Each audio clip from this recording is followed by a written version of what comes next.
आपण इच्छा व द्वेष यांच्यापासून उत्पन्न झालेल्या सुखदुःखादी द्वंद्वरूप मोहाने अज्ञानतेला प्राप्त होऊ नये.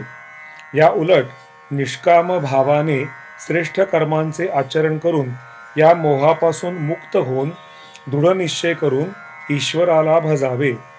ईश्वराला शरण जाऊन ब्रह्म, अध्यात्म, कर्म, अधिभूत, अधिदैव आणि अधियज्ञासह त्याला जाणावे. ब्रह्म म्हणजे अक्षर अर्थात ज्याचा कधीही नाश होत नाही असा परमात्मा. अध्यात्म म्हणजे आपले स्वरूप अर्थात जीवात्मा. कर्म म्हणजे भूतांच्या भावांना उत्पन्न करणारा यज्ञ, दान व होम यांच्या निमित्ताने द्रव्यादिकांचा केला जाणारा त्याग. अधिभूत म्हणजे उत्पत्ती व विनाश धर्माचे सर्व पदार्थ.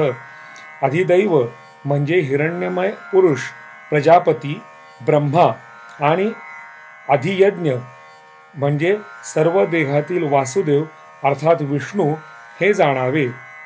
अंतकाळी आपण ईश्वराचे स्मरण करीत असताना शरीर सोडावे, म्हणजे आपण त्याच्या स्वरूपाला निसंशय प्राप्त होतो.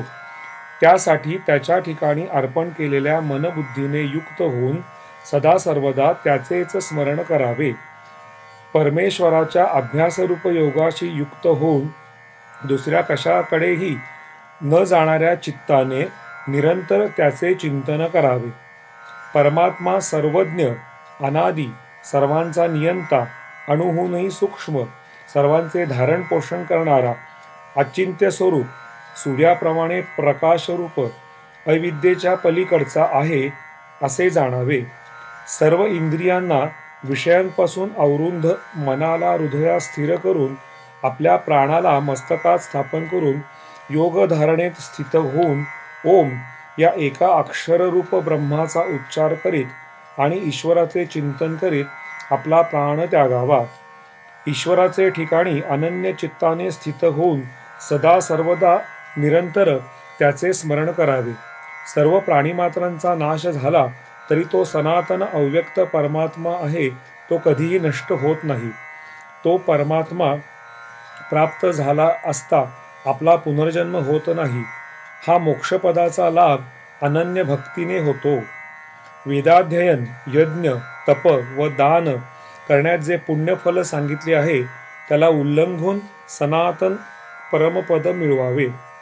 ज्ञान हे सर्व विद्यांचा राजा, सर्व गुह्यांचा गुह्य, अतिशय पवित्र, उत्तम, प्रत्यक्ष फल देणारे, धर्मयुक्त, साधन करावयास फार सोपे व अविनाशी आहे हे जाणावे. या ज्ञानावर श्रद्धा ठेवावी. सृष्टीच्या शेवटी सर्व प्राणीमात्रे ईश्वराच्या प्रकृतीला प्राप्त होतात आणि सृष्टीच्या आरंभी त्यांना ईश्वर पुन्हा उत्पन्न करतो. तसेच त्रिगुणात्मक मायेच्या द्वारे स्वभावशतेमुळे परतंत्र झालेल्या सर्व प्राणीमात्रांना वारंवार निर्माण करतो हे जाणावे. सर्व भूतांचा महान ईश्वररूप परमात्म्याला न जाणता त्याने मनुष्य शरीर धारण केले आहे असे समजून त्याला तुच्छ मानू नये. कारण आपल्या योगमायेने जगाच्या उद्धारासाठी तो मनुष्य शरीर धारण करतो हे मूर्ख लोक जाणत नाहीत. असे अज्ञानी लोक व्यर्थ कर्मे करीतात आणि त्यांचे ज्ञान निष्फळ असते. त्यांनी राक्षस व असुरांच्या प्रमाणे तामस स्वभाव धारण केलेला असतो हे जाणावे. परंतु आपण दैवी प्रकृतीचा आश्रय करून ईश्वर सर्वांचा सनातन कारण व नाशरहित अक्षर स्वरूप आहे असे जाणून अनन्य मनाने युक्त होऊन निरंतर भजावे. आपण दृढनिश्चयी भक्त होऊन नेहमी ईश्वराच्या गुणांचे व नामाचे कीर्तन करून त्याच्या प्राप्तीसाठी प्रयत्न करीत त्याला वारंवार नमस्कार करून व सदा त्याच्या ध्यानात मग्न होऊन अनन्य भक्तीने त्याची उपासना करावी.